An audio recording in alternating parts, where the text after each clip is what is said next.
جب یزید کے حکم پہ امام حسین علیہ السلام کے سر کو کاٹ کے رسول اللہ کی بیٹیوں کے ساتھ قیدی بنا کے شام تک پہنچایا گیا تو یزید نے اپنے سپاہیوں کو یہ حکم دیا کہ رسول کے نواسے کے سر کو شام کے باہر روکے رکھو، اور شام والوں کو کہا کہ آج کا دن عید کا دن ہے، ہر شخص نئے کپڑے پہنے اپنے اپنے گھروں کی چھتوں پہ چلا جائے۔ جیسے ہی رسول اللہ کا قیدی خاندان آئے تو پتھر مار کے اس کا استقبال کرے۔ تاریخ نے لکھا 3 دن تک رسول اللہ کی بیٹیوں کو شام کے باہر ٹھہرایا گیا اور شام کی گلیوں کو سنوارا گیا۔ شام کے ہر مسلمان نے نئے کپڑے پہنے، اور پھر جب رسول اللہ کا خاندان قیدی بن کے شام کی گلیوں سے گزرا تو کہیں سے کوئی پتھر مارتا ہے، کہیں سے کوئی گرم پانی پھینکتا ہے، کہیں سے کوئی تماشا دیکھتا ہے۔ رسول اللہ کی نواسی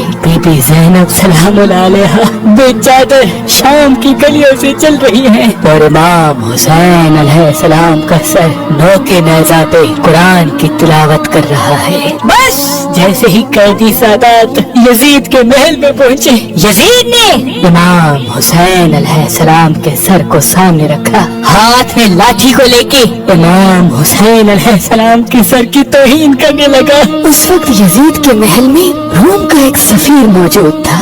اس نے جب یہ دیکھا کہ عجیب قافلہ ہے، بے پردہ بیبیاں ہیں، شرابیوں کا مجمع ہے، ایک بیمار زنجیروں میں جکڑا ہوا ہے اور ایک نورانی سر یزید کے سامنے رکھا ہوا ہے، اس نے سوچا یہ کوئی بڑے مجرم ہیں جن کو اتنی بدترین سزا مل رہی ہے۔ لوگوں سے پوچھا یہ کون ہے؟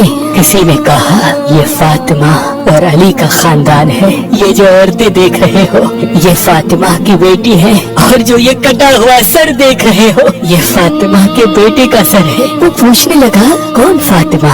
یزید کے وزیر نے کہا فاطمہ بنت محمد۔ پھر اس نے پوچھا کون سا محمد؟ وہ کہنے لگا محمد اللہ کا رسول۔ وہ چیخ کے بیٹھ گیا اور حیرت سے کہنے لگا یعنی یہ خاندان تمہارے نبی کی بیٹی کا خاندان ہے؟ افسوس ہے تم پہ، میں ہمارے نبی داؤد کا 40واں پوتا ہوں، لیکن آج بھی میری قوم میرا احترام کرتی ہے، لیکن افسوس ہے تمہارے نبی کو ابھی 50 سال تک نہیں ہوئے اور تم نے ان کے خاندان کا یہ اشر کر دیا۔ جب دربار میں شور ہونے لگا یزید نے پوچھا کون ہے یہ؟ سپاہیوں نے کہا روم کا سفیر ہے جو یہ کہہ رہا ہے کہ جس نبی کا کلمہ پڑھتے ہو اسی کے خاندان کو قتل کرتے ہو۔ یزید نے کہا اس کی یہ مجال، اس کا سر قلم کر دو۔ جب اس کا سر کاٹا جا رہا تھا تو وہ کہنے لگا میں تسلیم کرتا ہوں کہ تمہارا نبی سچا ہے، لا الہ الا اللہ محمد الرسول اللہ۔